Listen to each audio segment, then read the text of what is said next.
storytelling show in her fucking backyard. She co-hosts a show called Roy G. Biv Comedy. You may have heard of it. She's fucking amazing. Give it up for Ash Allen!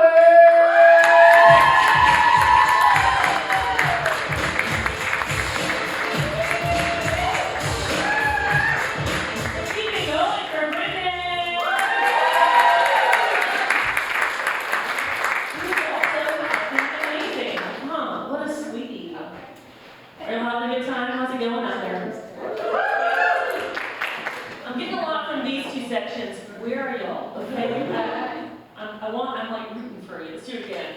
How are we doing?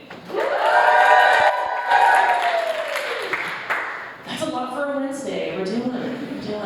I just ordered chicken tendies. That's what adult women call them. And my basket just arrived. And I came out because I love y'all that much. You know, I was like being pulled away. I was but right now they don't matter because we're together. That's all that matters. Let's see, things to talk about. Who all went home for the holidays? I forget that Portland's mostly people that have like divorced their parents and like doing it. Whether it's at home is like, no. Portland's home, which is true, Portland is home. But for those that went home, who made soft noises? Where'd you go?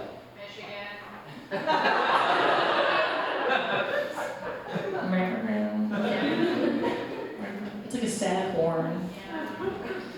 How long were you in? 4 days? Yeah, not very long. Emotionally, that was a Narnia of a decade. You had a whole life. God. Yeah, I went home for 8 days. Oh, that's a long time.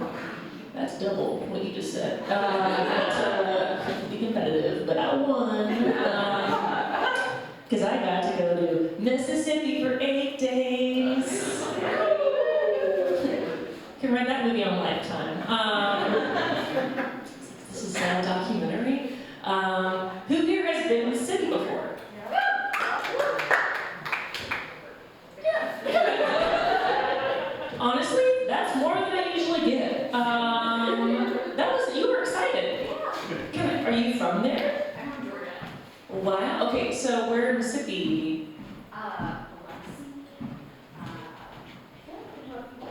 Yeah, beautiful. Most people say the river, you know? Yeah, been there.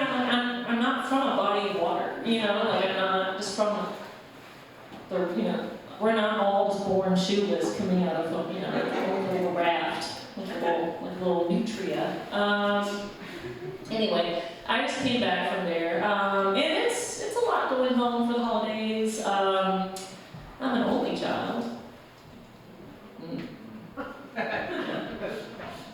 How do you all feel about that? Only children. Any other only children in the room? Yeah. It's a sad party. I mean, I love us, but we can't even talk to each other about it. We didn't crowd work because I can't talk to people, because I was raised alone in the woods. Why am I trying? Why have I been trying? Yeah, I just came back from there.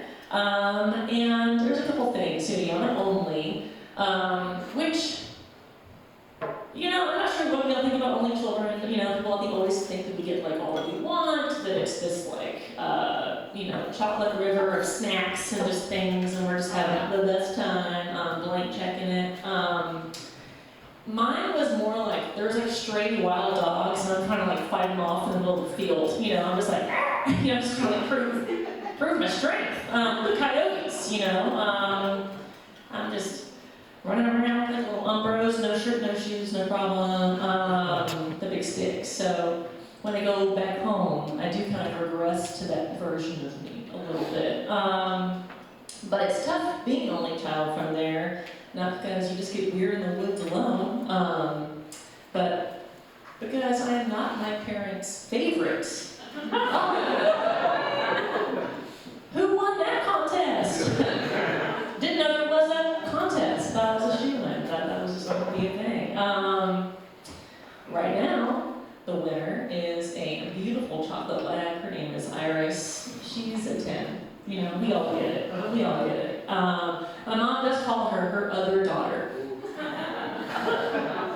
Or I think I'm actually the other daughter. I still think she's other daughter, but doesn't feel like it when I'm home. Oh, Kathy. But it's tough. A couple things that make me know that she's the favorite right now. Number one, only out of the two of us, only one of us went to private school. Y'all laugh, because you know it ain't me. You know it ain't me. You know I didn't go to private school. Doing comedy on Wednesday. Bless you, folks. And listen, Iris could be doing comedy. She's a funny bitch. She doesn't have to. She has her parents' love already. Good for her. Good girl. It's also tough. My parents, like, we're hanging out and they'll say things like, oh, she has lots of potential. And I'm like, I've never heard that word in a while. But then they'll be like, oh, Iris, she loves to lick. Pardon? She's really good at it. And I'm both weirded out, but also offended, because that was my thing. That was my one thing. That's my one thing.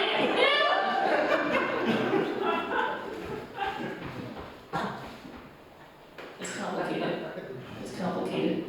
Other fun things. I turned 40 recently. She's still here. Ow! I want to get started with stuff. I used to get my period. Ooh, exciting. I can have it any time. I still get it. I still get it in a big way. Like, she's still showing up. And I really wish when I went to the supermarket, I wish that the experience of when I bought Super Magnum, Super plug fillers, you know, for my tan, it's all to buy Supers because I buy what I am, you know, and I'm like, I'm super, I deserve that today. And I wish, instead of it just being this like little sad pile of like big old toilet plugs for your hole, your bloody hole, put your snacks, just like two bigger ones, you know, it's like, and we're just all sad about it. Instead, I wish it was like cool, shiny gold packaging, and I wish it was like Magnums. I wish it was like, yeah, brother, high five! You're gonna have a good time tonight, you know? And it's just like, get out of here. I'm jealous. Let's see, fun things about me. I'm lesbian. Hello. We're here for it. Ow! I thought I was the only lesbian from Mississippi. I thought that I made it up. Honestly, I didn't see any for as far as the eye could see. I thought, that's a funny thought I had. Let's give it a try. Hear me out. Under a wicker chair, you can just, I don't know, what? What am I saying? But all this to say is that when I thought I was the only one, and then when I came out, I thought I was a big old hero and brave. I was so brave to be coming out in the early aughts, boot cut. It was hard, okay? You know, between Ellen being canceled, it was a rough, quiet landscape for a little while. And there I was, though, with my boots, born this way. It was a C-section for sure. That when I came out, it was like my thing. Turns out, I just recently found out there was, in fact, another lesbian in town. And not just another lesbian in town, but she was doing a much better job than I was. First off, she had a truck. Go home, Alan. Yeah, sure. What's the point? She's got a truck. She has a sawed-off shotgun right behind her in that truck, just in case something fun's gonna happen. It's usually for fishing, and men. Her children that show up past 8 p.m. It's just whatever.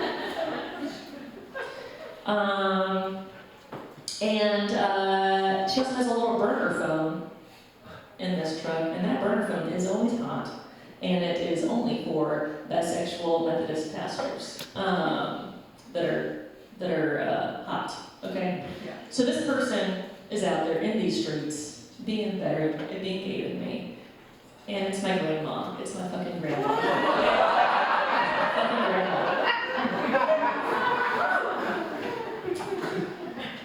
Oh, Diane. Diane. Turns out she also just wasn't gay, just like when I met her in the 90s. Turns out she'd been gay the whole time, you know? The whole time she was gay.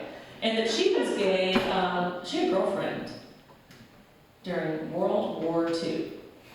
She was a sophomore in high school in this house, in her parents' house, with her and her sister, during World War II, playing on the basketball team. She had a girlfriend, and they were making out, and her sister walked in and caught her. And her sister was younger and afraid of her, as she should have been, and didn't say anything until way later to me, recently. And all I can think is, that's why Mimi loved World War II so much. She was obsessed with it. She talked about it all the time. And I'm like, oh, I get it. I guess it happened every time. No, she loved it because the boys were away. The boys were gone. She's like, come over there.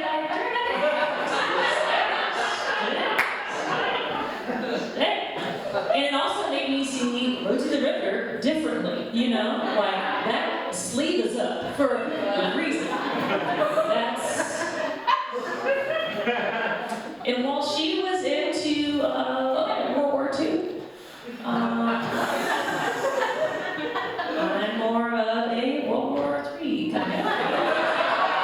All right, let's keep it going for your amazing lineup tonight.